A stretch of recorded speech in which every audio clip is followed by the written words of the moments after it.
Hey guys, this is the OHM Quest 2 SUV Pro with the team package. The SUV Pro would normally be about $6,000 USD, $1,700 extra to get yourself this carbon fiber handlebar, carbon fiber rims, and these upgraded Supernova lights, 500 lumens on that M99 Mini. And I really love the circular design of the rear light, also Supernova, metal housings. So this is, again, this is sort of the team package upgrade, but I'm trying to just cover the SUV Pro compared to, you know, just the Quest 2, which I've also covered. You're getting longer travel with the SUV. Think sport utility vehicle. So it'd be 100 millimeters of travel on the Quest 2 versus 120. So we're getting into kind of like cross-country territory here instead of hybrid. That extra travel is going to let you enjoy off-road, maybe taking some drops, hitting some rocks with a bit more comfort, of course. And then tires like this, these are, you know, really interesting design, kind of a hybrid in my opinion, because it's smooth down the center, a little bit of kind of checkerboard pattern to give you some grip, and then you've got some bigger knobs out on the side. These are still 650B 27.5 by 2.4, so a little bit more volume versus just 2 on the standard Quest 2. So yeah, a little bit wider, a bit more stability, some comfort, same great fenders, rear rack, similar frame. This is a sienna, kind of a metallic bronze, really beautiful. Only comes in this one color, but you get a beefier platform for going off-road, which is great. And I just love how this top tube slopes down a little bit. We still got 3 frame sizes, so you can dial in that fit, which is important if you're going farther. Another big upgrade with the SUV package is we've got a 630 watt-hour battery instead of a 504 watt-hour. So this is 36 volts, 17 amp hours, definitely going to get additional range with that. We're still working with the Shimano EP8 mid-drive motor. This is high torque. It's one of the highest performing motors from Shimano, up to 85 newton meters of torque, 250 to 500 watt output. And look how small it is. I mean, to me, physically, just the compact size and also the light weight of this motor is awesome for mountain biking, for kind of a sport utility vehicle type of application that we have here. I really like this, and in my experience, it's also very dynamic and responsive. It's measuring your pedal cadence, pedal torque, rear wheel speed, just like the best of them. And in my experience, it's also a little bit quieter. It just seems very efficient. So I'm a fan of that. Coming back to the platform though, this does have the team package, which is the carbon fiber rims, the carbon fiber handlebar, but it would be about 56 pounds. Compared to the Quest 2, that one was about 54. So I was thinking, like, what do those 2 extra pounds do? Well, you've got this longer travel suspension fork and the battery pack, okay? So that higher capacity battery weighs a little bit more. For 2 extra pounds to get such an increase in capacity and the longer travel, to me, the weight is still very impressive, mainly because these are aluminum alloy. These are like double wall tubular alloy fenders, very, very sturdy. They aren't going to be bouncing around a whole lot, which is important when you're going off-road and you're kind of on territory that with plastic fenders, you know, they could start to whip around a little bit more and maybe even bump into the knobs. If you've ever had a cheaper bike, you know, the fenders can kind of get out of alignment. These really do a great job, and they offer incredible coverage. You'll notice that that front fender goes pretty far down. If you've ever been riding off-road or in wet conditions and you start to get your shoe and your shins coated, these fenders are going to do a better job, and they are a bit wider, so it's going to give you great coverage for those wider tires in this case. The rear rack, also excellent. I love these. They have the rack time interface, so you can click on and slide these trays and baskets, and there's even like a traditional trunk bag, standard gauge tubing, so you could use your own panniers if you don't want to use the rack time ecosystem. We got a little bungee loop at the bottom, and this is rated at 25 kilograms. That's 55 pounds. So just excellent. OHM custom designs these frames, okay? It should kind of be obvious, but when you look at that top tube and you start to look at other portions of the frame where they have these additional metal plates and gussets, they're extra sturdy to support additional weight, but also off-road riding. We come up to the front here. This actually has boost hub spacing, 110 millimeter hub spacing versus just 100 on the Quest 2, so it's a little bit wider, gives you a sturdier spoke bracing angle.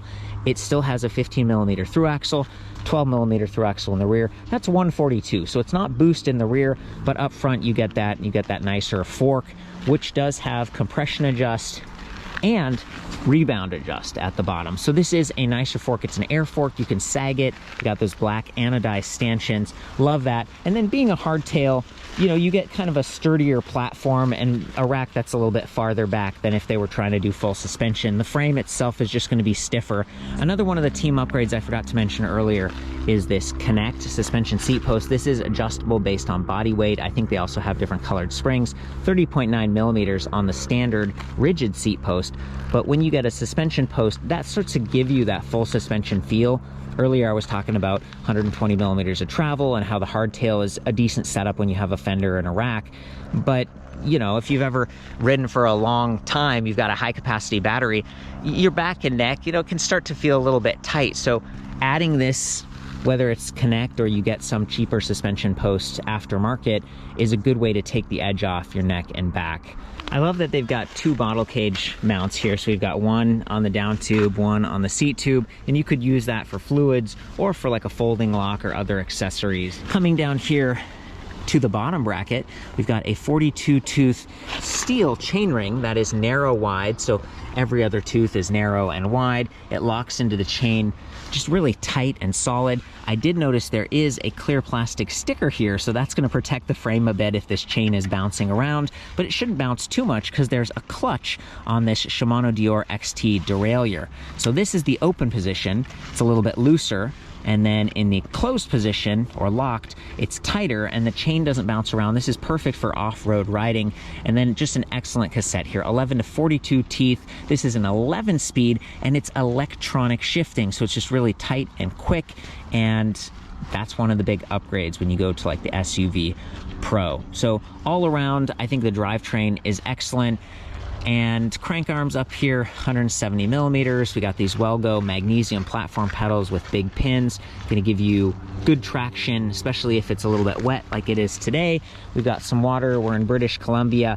And this is just like a perfect place to be riding a bike like this. You're gonna be kept clean and dry, but you're gonna have the capability to go off-road a little bit. And then once you get back onto a gravel trail like this path here, you're gonna be smooth, efficient, fairly quiet, and doubly efficient because of the drive system on this bike. Again, Shimano. A little bit more of a conservative company. They've really only done Class 1 electric bikes like this one, up to 20 miles per hour in the past, but it sounds like in the future, they're gonna be offering Class 3, and I think OHM is gonna have some of those bikes. So if you're thinking about like high speed, that's one of the considerations.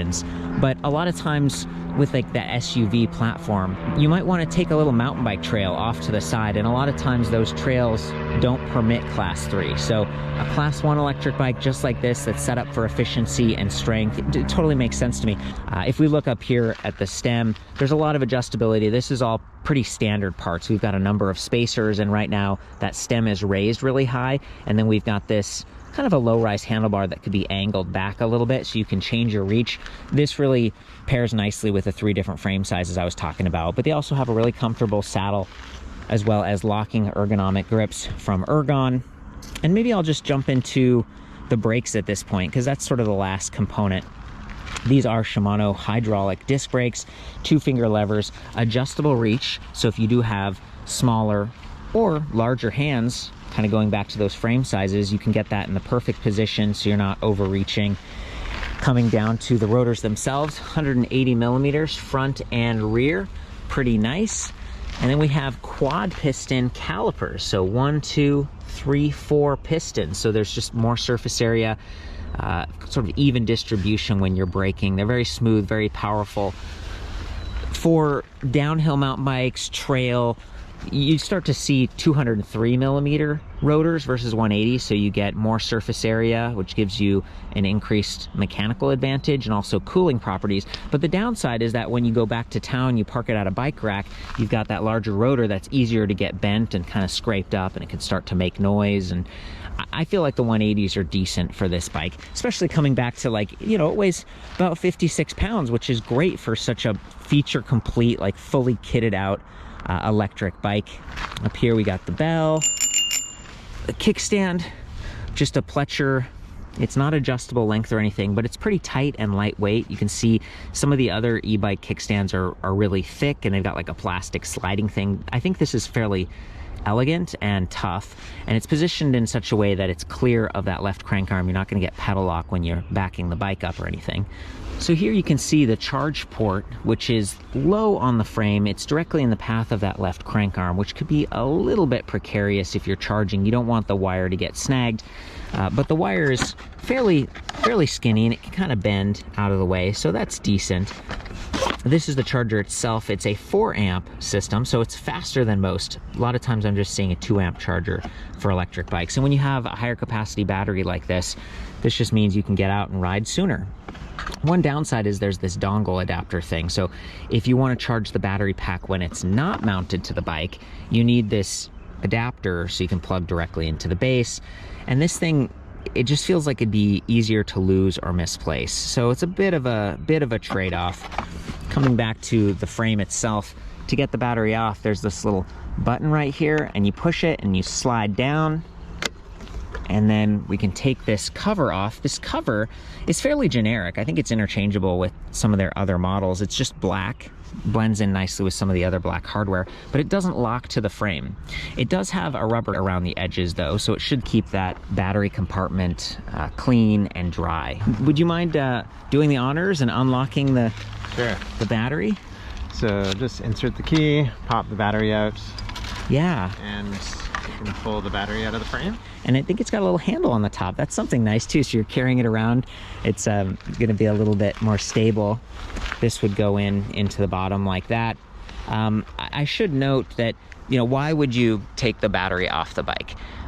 Because it makes the bike a lot lighter, so you could lift it up easier and put it on a car rack, for example, or service the wheels, those kinds of things. But also, these lithium-ion batteries, they're a little bit sensitive to extreme temperatures. So if it's really hot and you're leaving this in your garage, it might degrade the cells over time. You won't get as many full charge cycles. Or if it's really, really cold, it's like winter time, it's freezing, your range could be halved, like half as far as normal, just because the battery is really cold. So for that reason, a lot of people like put that in their laundry room.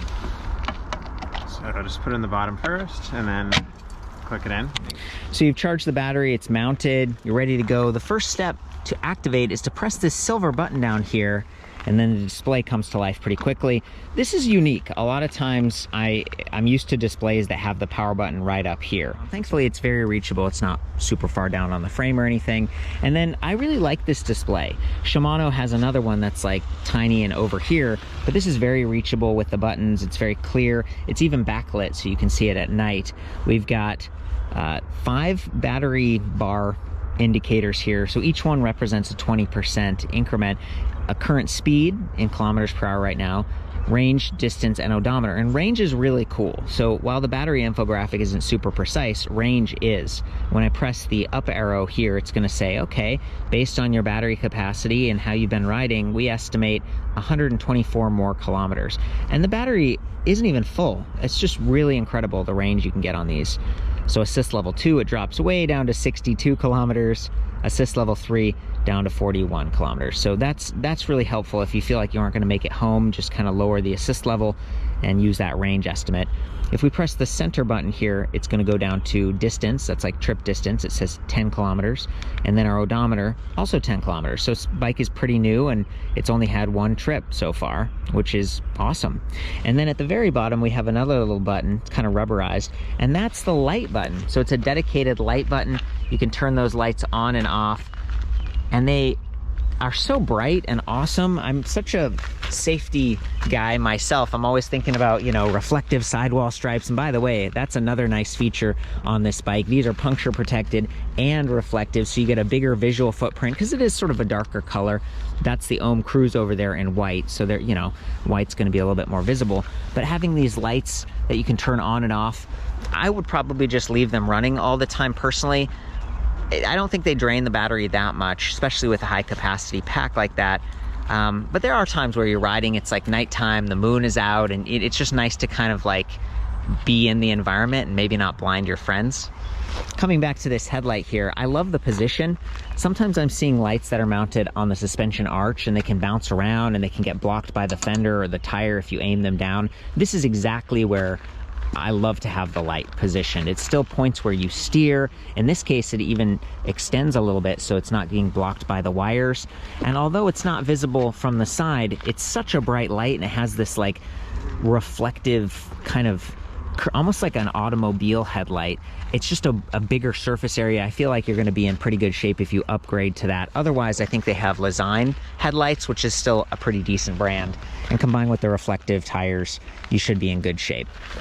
Okay, so getting ready to ride. You might notice there are no shifters here. We just have these like buttons, and that's because this has the electronic shifting Di2 Shimano. I'm in the lowest gear right now, and the bike, it's not even really active. I have 0 level assist. I'm just gonna pedal along.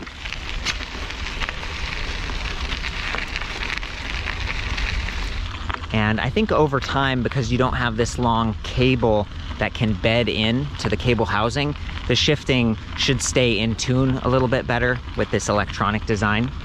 I'm gonna go ahead and take it up to the first level of assist.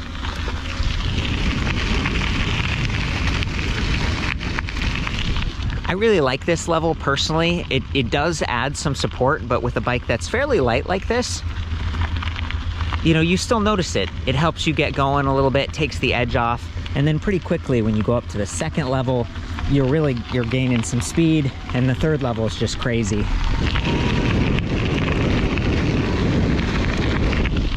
Yeah, it's very zippy, and that EP8 motor, 85 Newton meters of torque is quite impressive. It's definitely up there with the best of them. The bike's very stable, tracks nicely, and I'm enjoying that suspension seat post right now.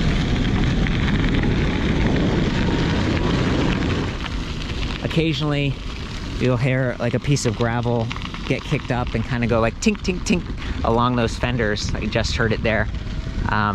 But it's totally worth having when it's a little damp like this. As I was pedaling along, I forgot to mention they give you this aluminum alloy chainring guard, which doubles as a bash guard. So if you overcoming a log or other obstacle, it's gonna hit that chainring guard instead of taking out your chainring teeth or hitting the motor. It's just extra sturdy, extra tough, and it's giving me a little bit of protection so my pant leg doesn't touch the chain or the chain ring and get dirty or snagged. So I'm on the medium-sized frame. Again, there are 3 frame sizes, and this feels fairly upright to me.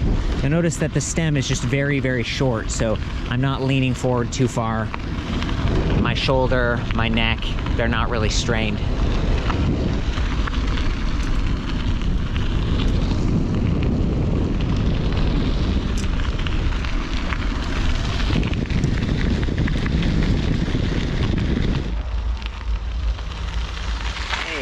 Thanks so much, Michael. It's been a lot of fun checking these bikes out, especially back to back. Again, this is the OHM Quest 2 SUV Pro Team Edition. That's right. With the carbon fiber and the upgraded lights and everything. For the full written review, check out ElectricBikeReview.com.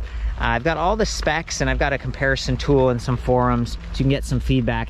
I've been covering OHM for a while. How long have you guys been around, Michael? 18 years now. 18 years. It's just awesome, and it's cool to see how Shimano's been refining some of their equipment. But I think you've made really excellent choices, and you offer such a special line of bikes. I appreciate it, man. Thanks so much. Love you guys. Ride safe. We'll see you next time.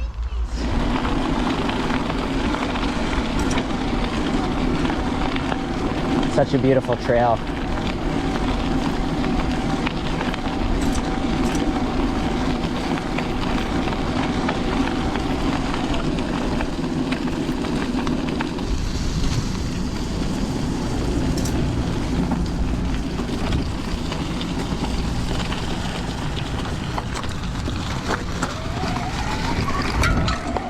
Look at that. No problem. Wow. These tires are actually gripping pretty well too. That was awesome. Honestly, I wasn't sure how well that was gonna work. Yeah, feeling very comfortable too. I'm a big fan of the suspension seat post. It's definitely making a difference on those bigger bumps.